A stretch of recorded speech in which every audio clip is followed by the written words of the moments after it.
वो जो हकीकत थी अब ख्वाब में आती है, उसको ज़रा सोच भी लूँ तो अब जान को आफत आ जाती है। जय हिंद दोस्तों, स्वागत है आपके अपने यूट्यूब चैनल स्टडी वे 2.0 में। तो चलिए अगले सेट की तरफ बढ़ते हैं। आज का सेट है सेट नंबर 14। आप लोग वीडियो को पूरा वॉच कीजिए और कमेंट बॉक्स में हमें कमेंट करके ज़रूर बताइए कि आगे आप लोग के लिए क्या करना चाहिए। हम बोले थे कि प्रत्येक महादेश के पूरा देश और उसकी राजधानी और उसकी मुद्रा के बारे में बताया जाएगा, जिसमें एशिया महादेश कंप्लीट कराया जा चुका है। आगे आएगा यूरोप महादेश के बारे में। तो चलिए देखते हैं आज का पहला क्वेश्चन। पहला क्वेश्चन है, भारत में फेडरेशन कप का संबंध किस खेल के साथ है? तो भारत में फेडरेशन कप का संबंध दिया है तो फ्रेंड आप लोग याद रखिएगा, फ से फेडरेशन, फ से फुटबॉल, यानी कि भारत में फेडरेशन कप का संबंध फुटबॉल के साथ है। तो इस प्रश्न का आंसर हो जाएगा फुटबॉल, ऑप्शन नंबर बी। अगर बोल देगा अंतर्राष्ट्रीय स्तर पर फेडरेशन कप का संबंध किस खेल के साथ है, तो बास्केटबॉल के साथ है। किसके साथ है? बास्केटबॉल। इसको भी आप लोग याद रखिएगा, अंतर्राष्ट्रीय स्तर पर बास्केटबॉल और भारत में federation cup football. Second question है फ्रेंड, वन्य जीव कोष यानी कि वर्ल्ड वाइल्ड लाइफ फंड का प्रतीक क्या है? तो वन्य जीव कोष का प्रतीक है लाल पांडा। क्या है फ्रेंड? लाल पांडा।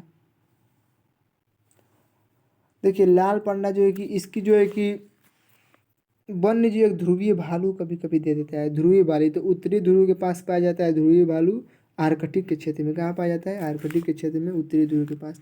एक क्वेश्चन देखते हैं कि विश्व वन्य जीव कोष की स्थापना कब हुई थी फ्रेंड? 1961 ईस्वी में। कब हुई थी? 1961 ईस्वी में हुई थी। और आगे बोलता है कि इसका जो है कि मुख्यालय कहाँ है, तो इसका मुख्यालय ग्लैंड में है। ग्लैंड और ग्लैंड कहाँ है? स्विट्जरलैंड में है फ्रेंड, स्विट्जरलैंड।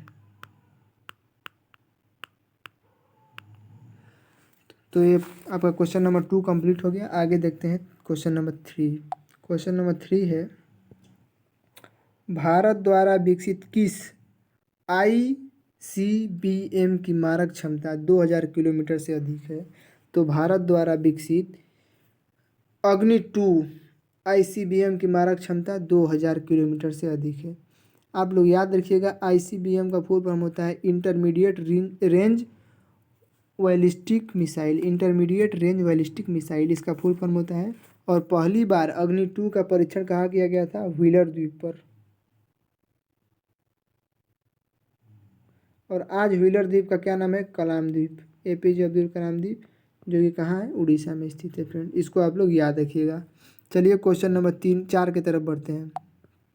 क्वेश्चन नंबर 4 है, विश्व में गौरैया की घटती संख्या के प्रति लोगों का ध्यान आकर्षित करने के उद्देश्य से डैश को विश्व गौरैया दिवस मनाया जाता है। तो आप लोग याद रखिएगा कि विश्व गौरैया दिवस कब मनाया जाता है फ्रेंड? 20 मार्च को। कब मनाया जाता है? 20 मार्च को। विश्व गौरैया दिवस 20 मार्च को। ऑप्शन नंबर 2 में देखिए 22 मार्च दिया है, तो 22 मार्च को क्या मनाया जाता है? विश्व जल दिवस। विश्व जल दिवस 22 मार्च को मनाया जाता है। इसको भी हम लोग को याद रखना है। 24 मार्च को दिया है, 24 मार्च को क्या दिया मनाया जाता है? विश्व टीबी डे, यानी कि विश्व क्षय दिवस। विश्व क्षय दिवस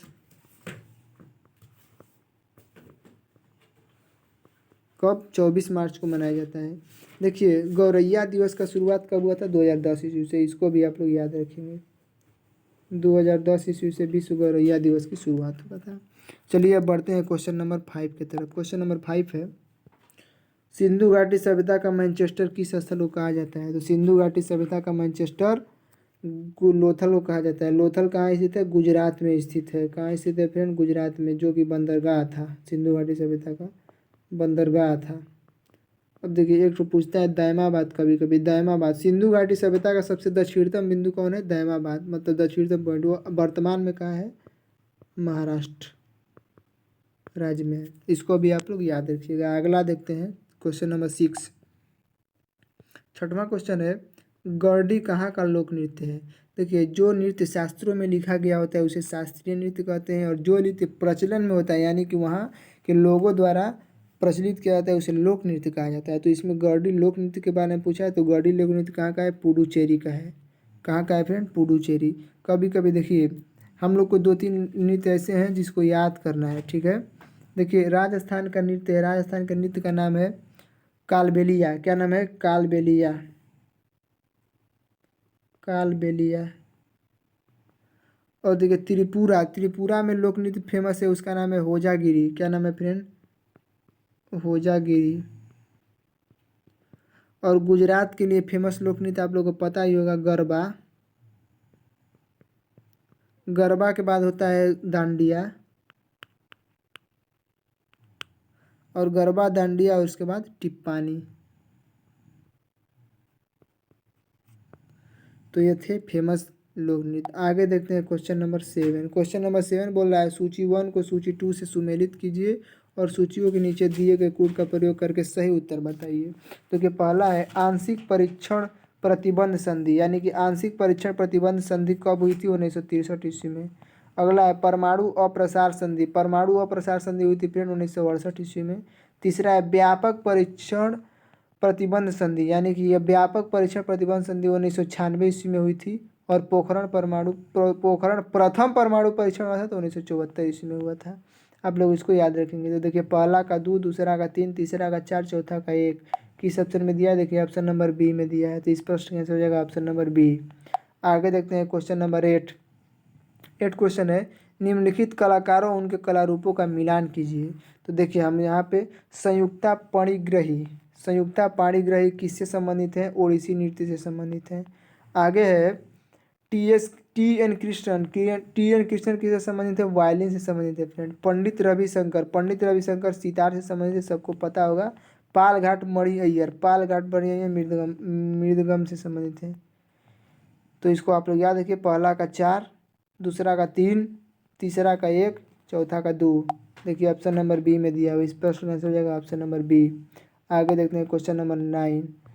अभियंता दिवस किसके जयंती पर मनाया जाता है? अभियंता कहने का मतलब इंजीनियर डे। इंजीनियर डे किसके जन्मदिन पर मनाया जाता है? तो इंजीनियर एम विश्वेश्वरैया के जन्मदिन पर इंजीनियर दिवस मनाया जाता है। इस प्रश्न का आंसर हो जाएगा option number B, M Visvesvaraya. अगला है अंतर्राष्ट्रीय ओलंपिक समिति के सदस्य चुने जाने वाले मतलब प्रथम भारतीय कौन थे? तो याद रखिएगा अंतर्राष्ट्रीय ओलंपिक समिति में प्रथम भारतीय थे दोराबजी टाटा, जो कि चुने गए थे। तो इस प्रश्न का आंसर हो जाएगा option number B, Dorabji Tata. देखिए पहला है नरेंद्र बत्रा, नरेंद्र बत्रा जो है कि वर्तमान में भी सदस्य हैं। कब हैं? इसको भी याद रखिएगा, करंट अफेयर्स का सवाल हो जाएगा कि वर्तमान में ओलंपिक समिति के भारत के सदस्य कौन? नरेंद्र बत्रा। एक तो और क्वेश्चन पूछता है कि पहली भारतीय महिला जो कि ओलंपिक समिति में सदस्य बनी, नीता अंबानी है। कौन है? नीता अंबानी, जो कि मुकेश अंबानी की पत्नी है। आप लोगों को पता होगा कि ओलंपिक खेल प्रति 4 वर्ष पे होता है एक बार आयोजन। तो क्वेश्चन नंबर 10 भी कंप्लीट हो गया। चलिए क्वेश्चन नंबर 11 की तरफ बढ़ते हैं। क्वेश्चन नंबर 11 बोल रहा है सेंटियागो राजधानी है कहाँ की? तो सेंटियागो जो है कि चिली की राजधानी है। चिली दक्षिणी अमेरिका में पड़ता है। क्वेश्चन ये भी बनता है सबसे लंबा तट रेखा वाला देश कौन है? चिली। सबसे लंबा तट रेखा वाला देश चिली, और सबसे बड़ी तट रेखा वाला देश बोल देगा तो फ्रेंड पड़ जाता है। सबसे लंबी सबसे बड़ी कह देगा तो आप लोग कौन देश है? कमेंट करके कमेंट में हमको ज़रूर बताइएगा। इसका आंसर आपको सेट नंबर 15 में दिया जाएगा। अगला देखते हैं, यहीं से देखते हैं। देखिए इथियोपिया की राजधानी पिछले वीडियो में बताया जा चुका है, लेकिन यहाँ पर भी आ गया है तो बता देते हैं। इथियोपिया की राजधानी अदीस अबाबा। इथियोपिया की राजधानी कहाँ है फ्रेंड? अदीस अबाबा। फिजी की राजधानी कहाँ है? सूबा। यह भी पीछे वाले वीडियो में आ गया है, सूबा। अर्मेनिया की राजधानी कहाँ है? येरेवान। अर्मेनिया की राजधानी येरेवान। क्वेश्चन नंबर 11 कंप्लीट हो गया। चलिए बढ़ते हैं क्वेश्चन नंबर 12 पे। क्वेश्चन नंबर 12 बोल रहा है परमाणविक ऊर्जा विभाग निम्नलिखित में से किसके प्रशासन के अधीन होता है? तो देखिए परमाणविक ऊर्जा विभाग प्रधानमंत्री कार्यालय के अधीन होता है। देखिए याद रखिएगा कि परमाणविक ऊर्जा विभाग की स्थापना कब हुई थी? 3 अगस्त 1954 ईस्वी को हुई थी फ्रेंड। आप लोग इसको जरूर याद रखिएगा। फिर इसका मुख्यालय पूछ देगा तो मुख्यालय कहाँ है? मुंबई में है। यहाँ से जो जो क्वेश्चन बन रहा है सारे क्वेश्चन को आपको बताते चल रहे हैं। चलिए क्वेश्चन नंबर 13 देखते हैं। क्वेश्चन नंबर 13 है रूस द्वारा भारत को अकुला द्वितीय श्रेणी के नेरपा परमाणु पनडुब्बी सौंप दी गई, इसका भारतीय नाम क्या रखा जाना है? तो देखिए रूस द्वारा भारत को अकुला द्वितीय श्रेणी की नेरपा परमाणु पनडुब्बी सौंप दी गई है, इसका दूसरा नाम जो है कि INS चक्र रखा जाएगा। क्या रखा जाएगा फ्रेंड? INS चक्र। इस प्रश्न का आंसर हो जाएगा ऑप्शन नंबर सी। चलिए आगे देखते हैं क्वेश्चन नंबर 14 है कंबोडिया का फ्नोम पेन जो कि नामपेन है, शहर किस नदी के किनारे बसा है? आप लोग याद रखिएगा, कम्बोडिया की राजधानी कहाँ है? नामपेन। कम्बोडिया की राजधानी नामपेन।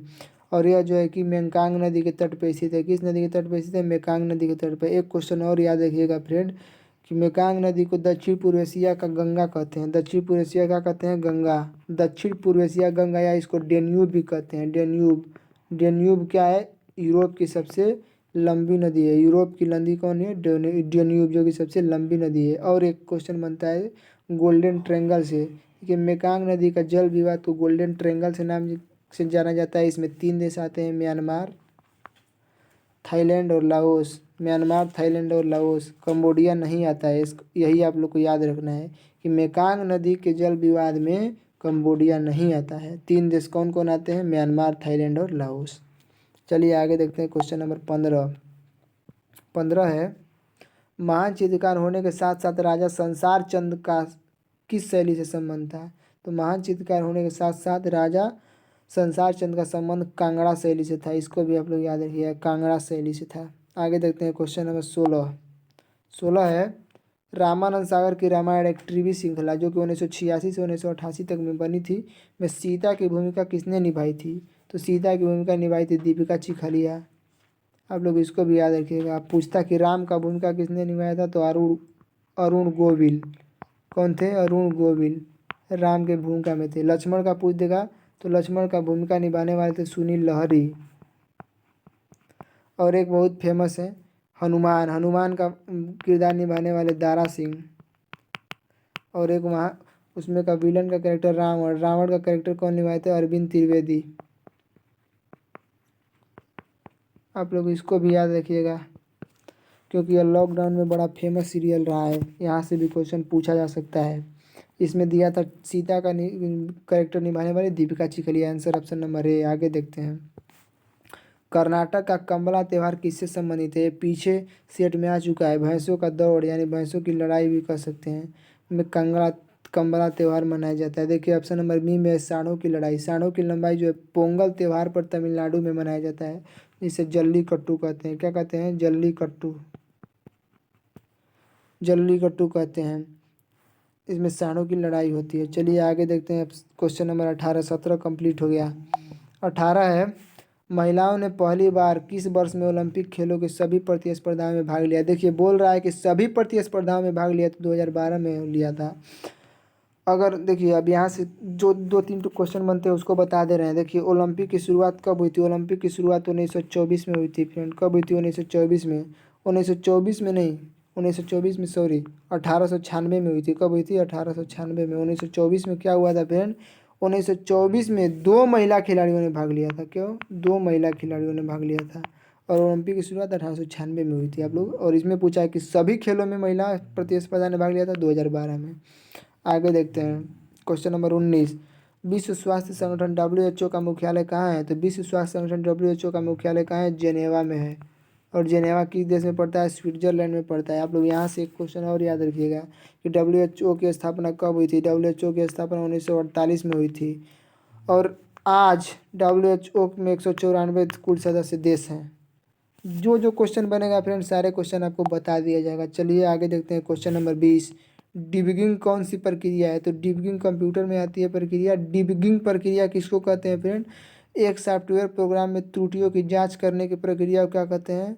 डिबगिंग प्रक्रिया। एक सॉफ्टवेयर प्रोग्राम में त्रुटियों की जांच करने की प्रक्रिया को डिबगिंग प्रक्रिया कहते हैं। तो चलिए फ्रेंड आप लोग ख्याल रखिएगा, मिलते हैं नेक्स्ट वीडियो में, तब तक के लिए जय हिंद।